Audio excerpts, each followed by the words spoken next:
सलग गेल्या 6 दशकांच्या राजकीय कारकिर्दीत शरद पवारांनी 14-15 वेळा निवडणुका लढवल्या आणि सगळ्या जिंकल्या सुद्धा।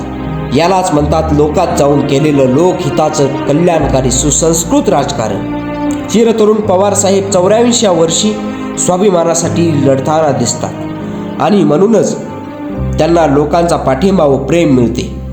शरद पवार त्यांच्या 57 वर्षाच्या संसदीय राजकारणातील सध्या सर्वोत्तम इनिंग खेळत आहेत, असेच जनतेचं ठाम मत आहे। आताही ह्या अस्वस्थ काळात आश्वासक चेहरा कोण असं विचारलं तर लहानांपासून ज्येष्ठांपर्यंत व महिलांपासून तरुणांपर्यंत मनापासून एकच उत्तर येतं, शरद पवार।